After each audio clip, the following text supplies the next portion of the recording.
안녕하세요. 매일 새로운 사연을 전하는 읽어주는 사연 라디오입니다. 구독과 좋아요, 많은 공유 부탁드립니다. 오늘의 사연 시작하겠습니다. 안녕하세요. 딸아이 하나를 둔 30대 여성입니다. 남편과는 이혼 소송 중인데 이제 거의 다 끝나가요. 그리고 다행히 좋은 결과가 나올 것 같아서 드디어 이렇게 제 이야기를 한번 해볼까 합니다. 그런데 막상 얘기를 하려니까 어디서부터 어떻게 이야기를 하는 게 좋을지 조금은 난감하기도 하네요. 남편하고는 집안어른의 소개로 만났습니다. 가까운 집안어른은 아니셨는데 지금으로부터 몇 년 전 사촌 언니가 결혼하던 날 부모님하고 같이 하객으로 참석한 적이 있어요. 그리고 그때 한동안 안부조차 모르고 지냈던 먼 친척 어른들 몇 분을 뵙게 되었죠. 그리고 그중 한 분이 저더러 참하게 생겼다며 몇 번이나 저를 칭찬하셨고 제가 어린 나이도 아니었는데 맛있는 거라도 사 먹으라며 제 손에 5만 원짜리 한 장을 쥐어주시더라고요. 제가 당황해서 괜찮다며 거절하려고 했는데 어른이 예뻐서 주는 용돈이니 받으라셨고 마침 또 결혼식장이다 보니 다들 분위기가 좋았거든요. 그래서 얼떨결에 그렇게 5만 원을 받고 인사를 드리고 그랬어요. 그런데 그 일이 있고 며칠 뒤 그 어른께서 저희 아버지한테 전화를 하셔서는 제가 시집은 갔는지 만나는 남자는 있는지 그런 것들을 물어보시더랍니다. 그리고는 당신이 건너 아는 집에 아주 괜찮은 청년이 있다면서 저랑 한번 만나게 해주고 싶다 그러셨다는 거예요. 그리고 저는 당연히 싫다고 했어요. 솔직히 말하자면 거짓말 좀 보태서 불편해서 싫다고 아주 진저리를 쳤었죠. 원래도 자연스러운 만남을 추구하는 저였는데 잘 알지도 못하는 집안어른이 주선하는 자리라니 상상만 해도 불편해서 속이 다 울렁거렸다니까요. 하지만 부모님께선 듣자 하니 이미 어른께서 그쪽 집안에다가 말도 해놓으신 것 같고 그래서 제가 안 나가면 그 어른 체면이 말이 아니게 생겼답니다. 그러면서 그냥 집안어른 부탁이니 눈 딱 감고 나갔다 오라고 그리고 혹시 아냐 정말 괜찮은 사람이 나올지 하셨는데 솔직히 그런 말은 귀에 들어오지도 않더라고요. 그저 이게 그 5만 원을 받은 대가인가 싶은 게 황당하고 짜증도 나고 정말이지 기대는커녕 만나기도 전에 있는 대로 마음이 상해버렸다니까요. 하지만 약속 날짜가 다가올수록 집안어른이 중간에 계시다 보니 그래도 기왕 나가는 거 잘해서 나가야겠다는 생각이 들대요. 그래서 옷도 신경 써서 갖춰 입고 서둘러서 집을 나섰더니 약속 시간보다 10분 정도 일찍 도착하게 되었죠. 그런데 남편은 벌써 도착해 저를 기다리고 있었습니다. 그게 좀 인상적이었어요. 게다가 준비라도 해온 사람처럼 자기소개를 하는데 긴장한 목소리도 목소리인데 사람이 성실하다는 게 느껴지더라고요. 뿐만 아니라 남편도 저랑 같은 작가의 팬이라는 사실을 알았을 땐 신기하면서 괜히 반갑기까지 한 게 그러니 대화는 또 얼마나 잘 통했겠어요? 시간 가는 줄 모른다는 게 어떤 건지 그때 처음 알았네요. 이후로 저희는 인연을 만났고 11월에 어느 날 남편의 프로포즈로 결혼까지 약속했어요. 그리고 양가의 축복 속에서 부부의 연을 맺게 되었는데 여기까지는 솔직히 별 문제가 없었거든요. 아니, 오히려 무르르듯 자연스럽게 흘러가서 정말 우리가 운명은 운명인가 보다 그런 생각까지 들었죠. 그런데 제가 딸아이를 출산하고 얼마 지나지 않아 생각지도 못한 일로 남편이란 사람에게 크게 실망하고 말았습니다. 산후조리원에서 나온 후 저는 소위 남들이 말하는 독박 육아를 시작했어요. 육아휴직을 쓰는 게 눈치가 보였지만 딸아이와 유대감을 형성하는 게 중요하다 생각해서 어렵게 내린 결정이었죠. 하지만 육아라는 게 정말 마음처럼 쉽지가 않더라고요. 그래서 어쩔 수 없이 친정어머니의 손을 빌리는 날이 하루 이틀 늘어났습니다. 남편이 못마땅해하는 눈치였지만 그때만 하더라도 저는 그저 남편이 저희 친정어머니한테 미안해서 그런다고 생각했어요. 한편으론 시어머니보단 친정어머니의 출입이 잦아지니 그게 불편해서 저러나 싶기도 했고요. 그러다 딸아이가 100일이 좀 지났을 무렵 제가 알아눕게 되었는데 다행히 열이 있거나 한 것은 아니었지만 전에 없이 딸아이 돌보는 게 힘에 부치대요? 그래서 남편에게 이야기를 하니 시터를 부르라는데 솔직히 좋은 시터분들도 많겠지만 워낙 흉흉한 뉴스가 판을 치던 시기였거든요. 그러니 비록 제가 집에 있다고 해도 함부로 잘 알지도 못하는 사람을 집에 들이기가 겁나더라고요. 그래서 결국 친정어머니를 오시라고 했어요. 한 2주 정도 저희 집에 계시면서 저 좀 도와달라고요. 참고로 시댁에도 여쭤봤지만 어머님께서는 아주 난색을 표하시며 가면 일당으로 한 20만 원씩은 받아야 한다는 말씀만 하셨습니다. 저희 상황을 뻔히 아시면서 그런 말씀을 하셨다는 건 한마디로 싫다는 말씀이셨죠. 그런데 저희 어머니가 와 계신 지 꼬박 일주일 되던 날이었어요. 현관을 들어서는 남편 표정이 좋지가 않더라고요. 그래서 제가 밖에서 무슨 일이라도 있었어? 표정이 왜 이렇게 안 좋아? 장모님은? 잠깐 뭐 사러 간다고 나가셨는데 왜? 장모님 안 씻으시냐? 진짜 요즘 집에만 들어오면 구역질이 난다. 구역질이 나. 그게 무슨 막말이야? 집에서 무슨 냄새가 난다고 그래? 그리고 냄새가 나도 그게 우리 엄마한테서 난다는 증거 있어? 장모님 오시기 전엔 안 났는데 장모님 오신 이후로 며칠째 내가 속이 미식거린다고. 그러면 100% 장모님 때문이지. 안 그래? 우리 엄마 아침 저녁으로 씻으시거든? 당신보다 더 자주? 알지도 못하면서 생사람 잡고 있어 진짜. 남편과 대화가 끝나기가 무섭게 친정어머니가 들어오셨고 저는 저도 모르게 친정어머니의 표정을 살폈습니다.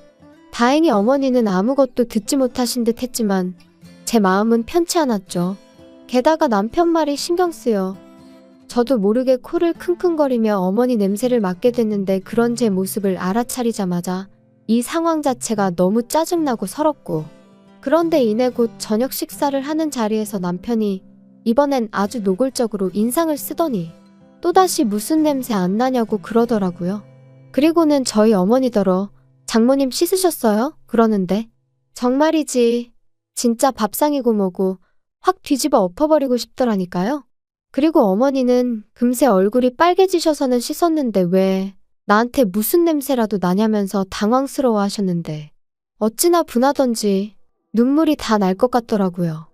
사실 저희 어머니는 제가 결혼하던 해까지 시장에서 아버지와 함께 튀김 가게를 하셨어요.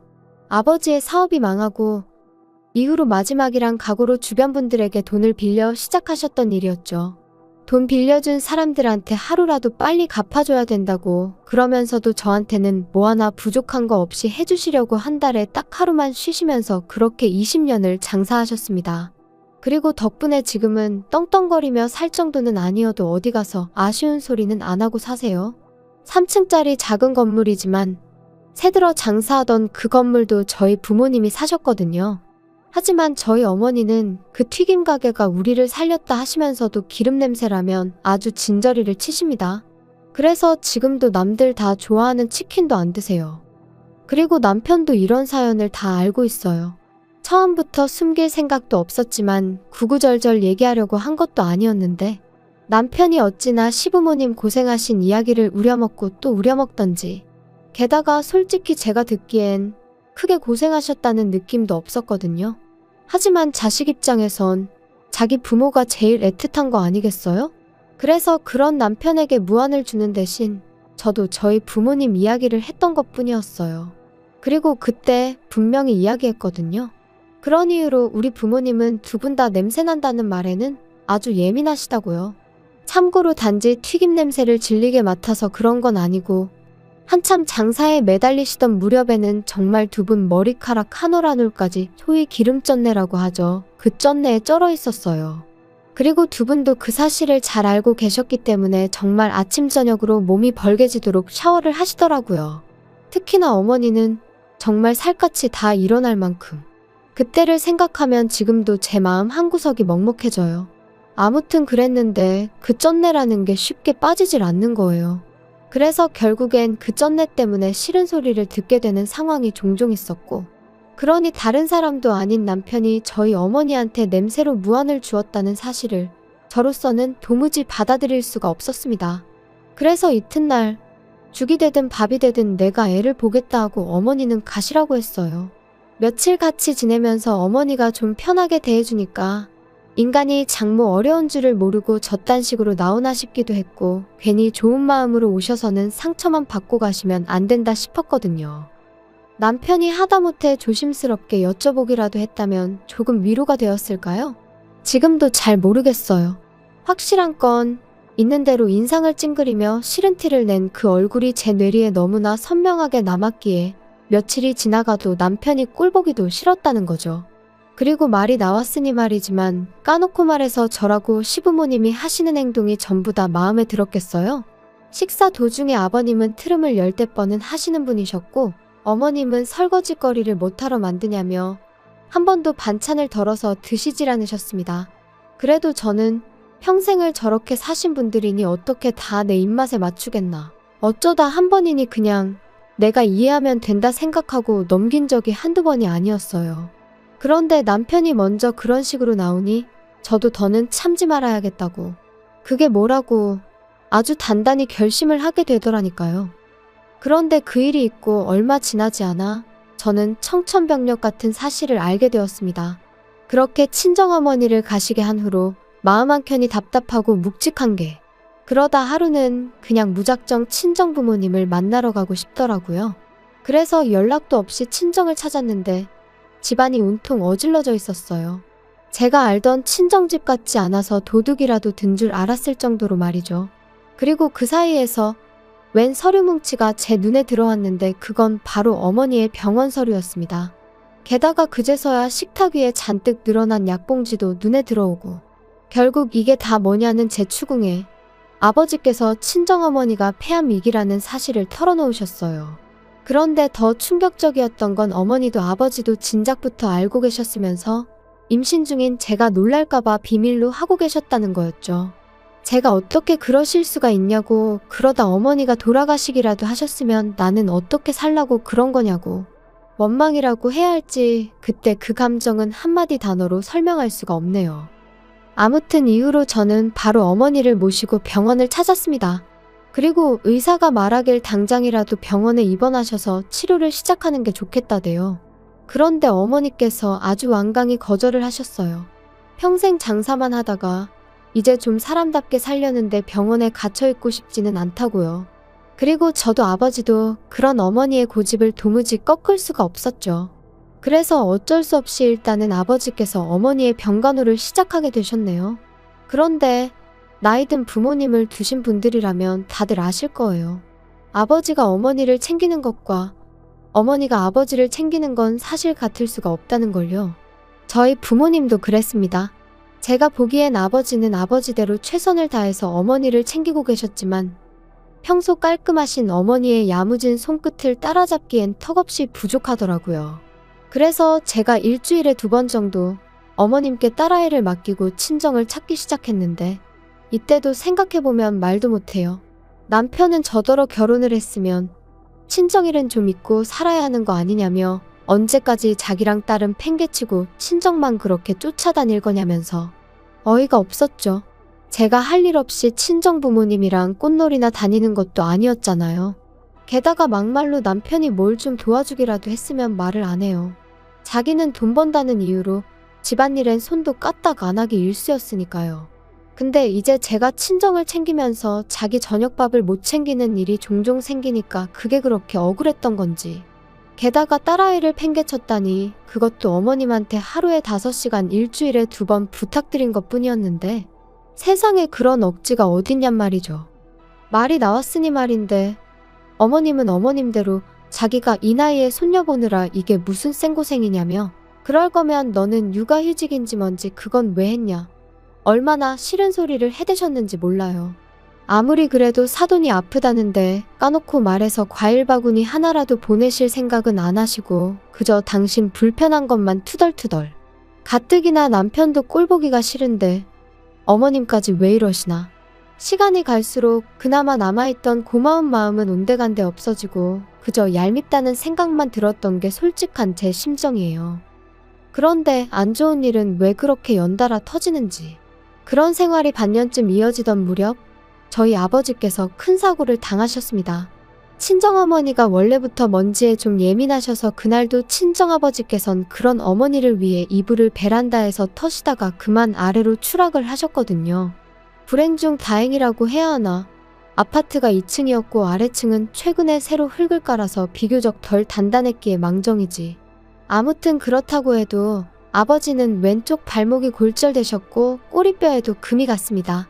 갈비뼈도 상태가 좋지 않았죠. 그래서 꼼짝없이 병원 신세를 지게 되셨어요.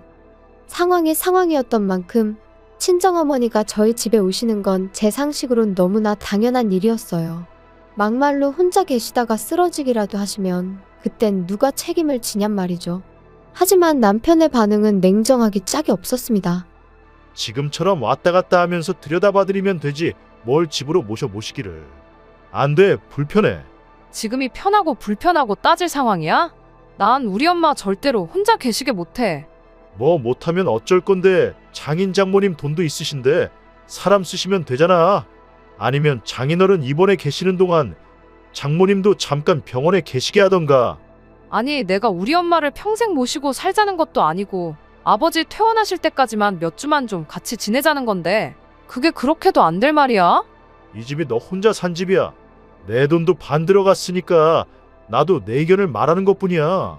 그리고 솔직히 너 지금 육아휴직 중이라 내가 외벌이하는 거나 마찬가지잖아. 그러면 내 입장도 배려를 해줘야지. 거기다 내가 말은 안 하려고 했는데 생각해보니까 장모님 아파서 냄새 나시는 거 아니야? 아프시단 핑계로 안 씻고 그러셨던 거 아니냐고. 역시 내 코가 개코라니까. 아무리 생각해도 안 되겠다. 나 장모님 냄새 못 견디겠거든? 생각만 해도 또 울렁거린다. 당신 진짜 말 그따위로밖에 못해? 그럼 뭐 시부모님한테는 꽃향기라도 나는 줄 아나 봐. 그리고 외벌이가 어쩌고 저쩌고. 야, 어디 가서 그런 소리 할 것도 없어. 그 돈 뭐 나 용돈 쓰라고 벌어다 주니? 나 육아휴직 시작하고서 티셔츠 한 장 사 입은 거 없거든? 아이고 대단하십니다. 그럼 네가 매일같이 먹는 밥 반찬 생수는 어디 땅 파서 나왔냐? 남편과 말 같지도 않은 소리를 하며 다투는 제 자신을 보니 말 그대로 현타가 오더라고요. 그리고 이건 아니다. 이렇게 사는 건 아니다라는 생각이 딱 들었죠. 그래서 남편에게 마지막으로 한 번만 더 묻겠다 했습니다. 우리 어머니 모시고 단 몇 달만이라도 살겠냐? 아니면 나랑 지금 이혼하겠냐? 그러니까 남편 하는 말이 이것 봐. 너 내가 몇 번이나 말했지.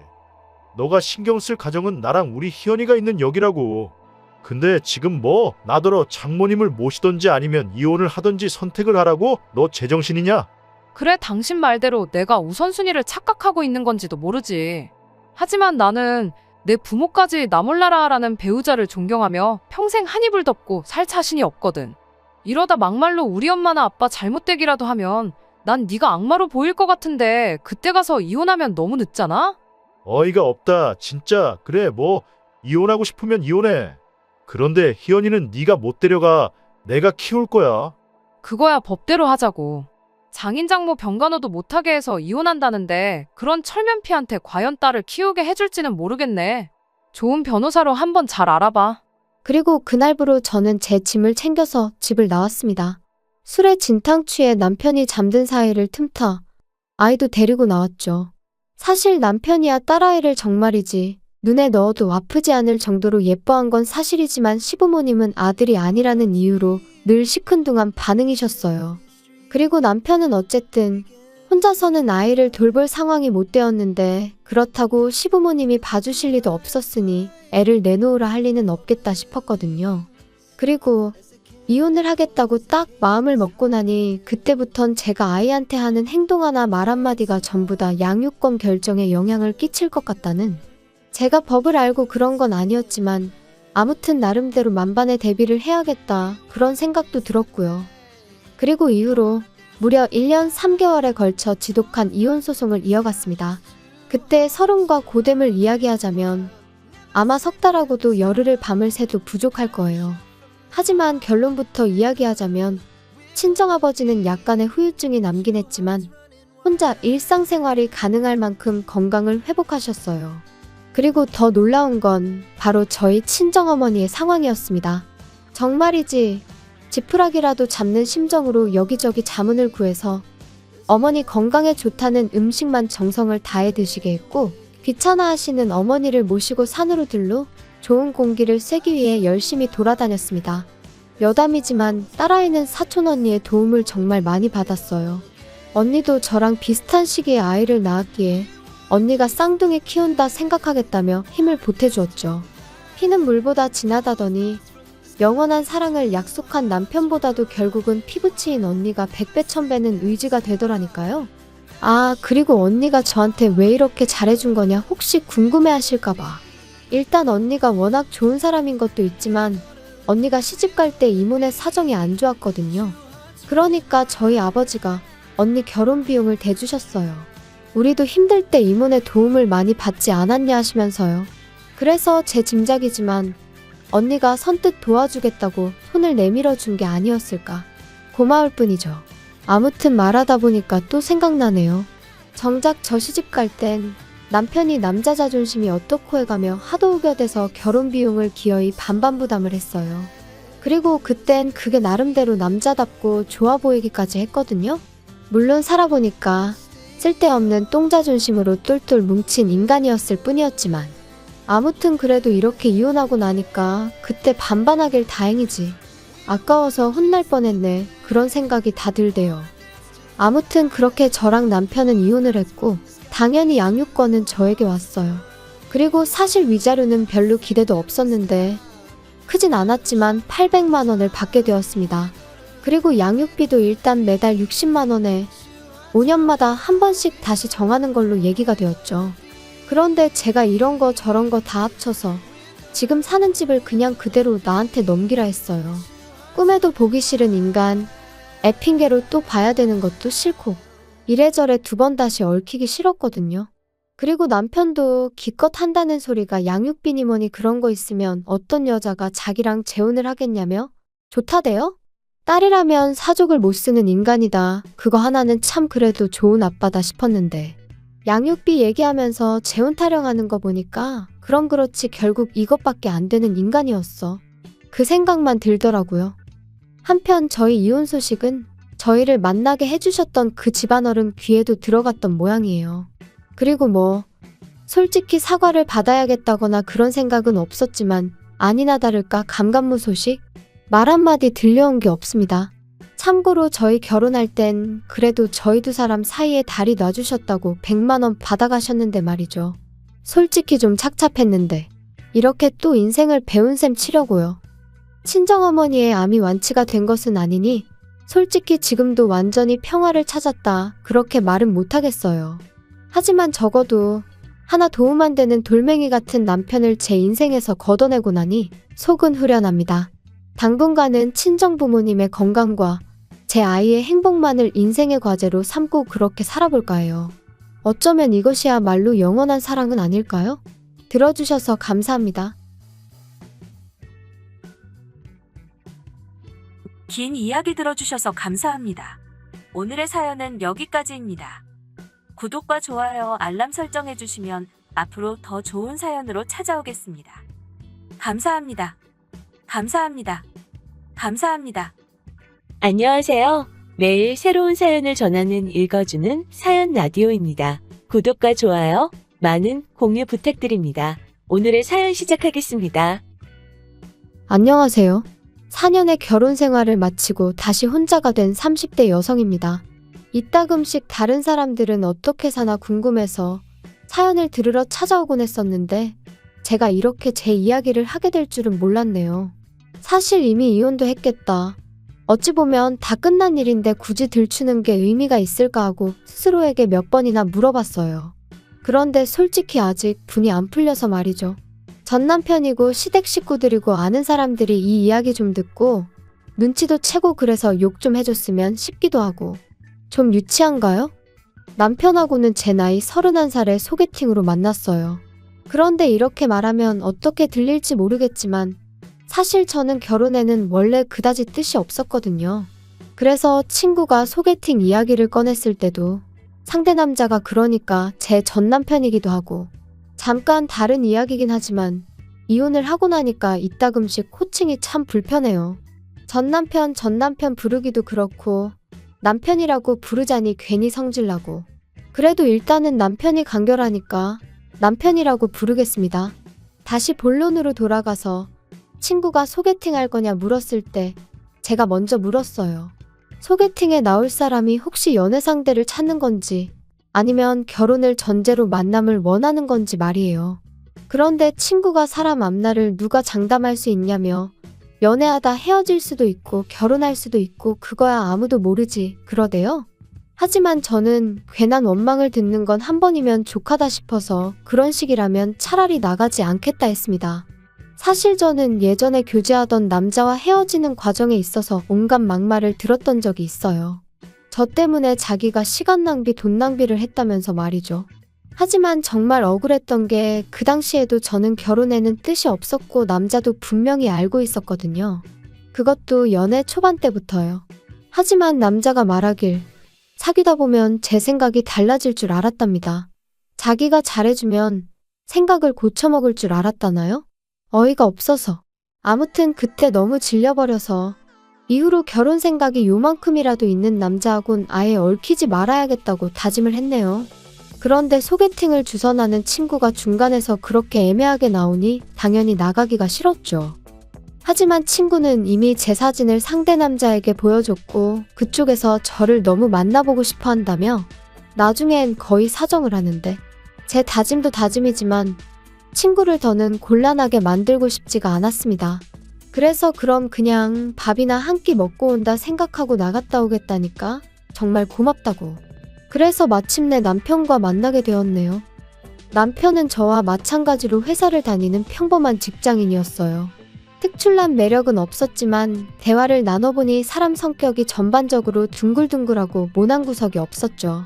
가끔 실없는 농담을 던지는 게 조금 거슬리긴 했지만 그것도 알고 보니 어떻게든 저랑 좀 더 같이 있으려고 나름대로 한 노력이었다는 걸 알게 되었을 땐 좀 감동이기도 했고. 하지만 몇 번 대화를 나눠보니 남편은 나이가 나이였던 만큼 역시나 결혼 상대를 찾고 있다는 걸 알게 되었고 저는 그게 아니었잖아요. 그래서 결국 그렇게 두어 달쯤 만남을 이어가다가 제가 이쯤에서 그만 만나자 했어요. 계속 만나봤자 서로한테 좋을 게 없을 것 같다고요. 그런데 남편이 저한테 도대체 왜 결혼의 뜻이 없냐는 거예요. 그래서 저도 솔직하게 털어놓았어요. 평범한 가정에서 사랑을 많이 받고 자랐지만 어째서인지 나는 좋은 부모가 될 자신은 없다. 그래서 아이 생각이 없다. 그리고 아이를 키울 것도 아닌데 굳이 결혼을 해야 하나 싶다. 뭐 대충 이렇게 얘기했던 것 같아요. 그런데 한참을 듣고 있던 남편이 자기도 솔직히 말하겠다더니 자기는 아이를 못 갖는답니다. 20대 때 사고를 당해서 아이를 가질 수 없게 되었다고요. 그러면서 그러니까 오히려 잘 되지 않았냐고. 우리 둘 다 서로만 바라보고 살면 된다 하는데. 솔직히 친정에서는 제가 하루빨리 좋은 사람을 만나 시집을 가기를 바라셨어요.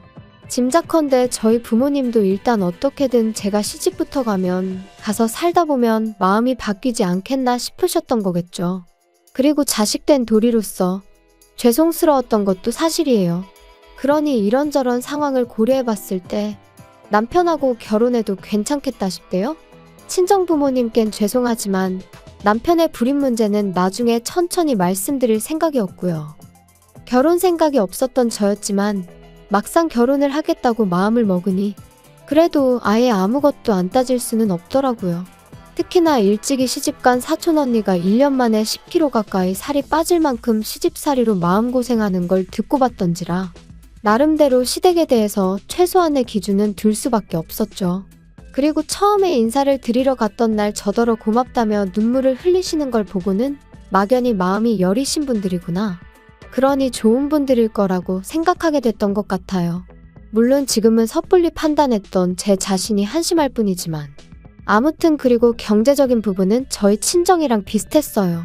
그래서 한동안은 여러 가지로 좋은 시댁을 만났다고 생각했습니다. 남편보다 3살 많은 형, 그러니까 아주버님이 이혼을 하기 전까지는요. 저희 부부가 결혼한 지 1년쯤 되었을 때 아주버님과 형님이 이혼을 하셨어요. 시댁 식구들 사이에서는 이혼의 원인이 형님한테 있다고 했지만 저는 솔직히 두 사람 모두 문제가 있다고 생각했죠. 왜냐하면 제가 듣기론 아주버님이 결혼한 지 2년 만에 외도를 하셨고 그걸 알게 된 형님이 이후로 술에 의존하게 되었다 들었거든요. 그리고 언젠가 형님이 하소연하기로는 자기는 어떻게든 참고 살아보려고 했다. 그런데 애아빠, 그러니까 아주버님이 자기를 여자로 봐주질 않더랍니다. 게다가 형님이 참고 살려는 이유는 시조카들 때문이었다는데 아주버님은 형님이 어디 가서 무슨 재주로 벌어먹고 살겠냐고 그러니 막말로 지가 안 참으면 어쩔 거냔 식으로 걸핏하면 형님을 무시했나 봐요. 아무튼 부부 사이의 일은 결국 부부만 아는 일이라지만 결국 형님의 알코올 중독이 심해져서 아주버님이 양육권을 갖게 되고 그렇게 이혼을 하게 되었습니다. 그래도 초반에는 큰 문제는 없었어요. 아주버님이 시조카드를 데리고 시부모님과 함께 살기 시작했거든요. 그래서 평소에는 시부모님이 시조카들 양육을 도와주셨고 일 없는 주말에는 아주버님이 도맡아서 한다 들었죠. 그리고 저는 저대로 남들이 보통 조카들한테 하듯이 이따금씩 맛있는 거 사주고 어린이날이나 생일이면 선물 하나씩 사주는 정도만 했어요. 그런데 아주버님이 이혼한 지 한 2년쯤 되었을 무렵 만나는 여자분이 생기면서 그때부터 시조카들한테 좀 소홀해졌나 봐요. 그리고 그 부담이 저에게 올 줄은 꿈에도 몰랐네요.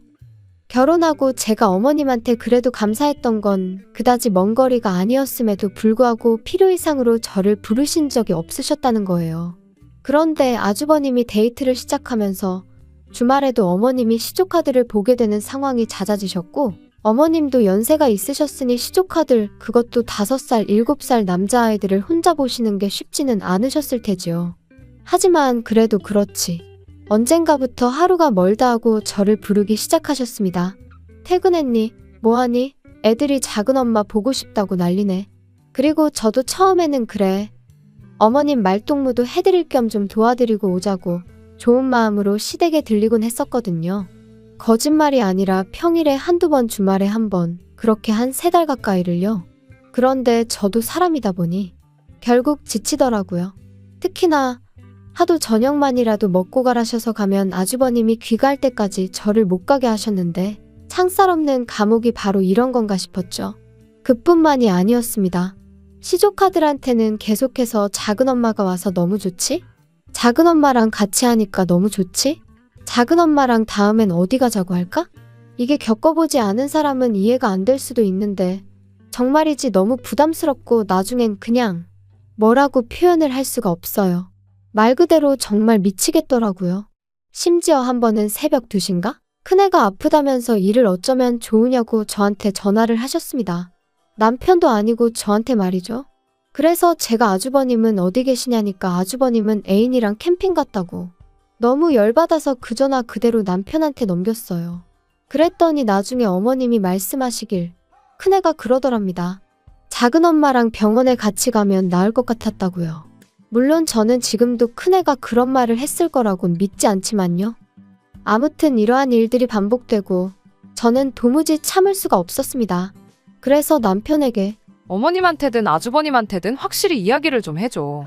왜 자꾸 나한테 뭘 기대하시는지 모르겠네. 좀 이해 좀 해줘라. 어머니 입장에선 며느리라고 너 하나니까 그렇지. 그리고 솔직히 한 가족인데 서로 좀 도와가며 지내야지. 어떻게 딱 선을 긋냐? 게다가 생각을 좀 해봐. 형이 일단 그 여자랑 빨리 결혼을 해야 너도 우리 어머니도 자유의 몸이 되는 거야.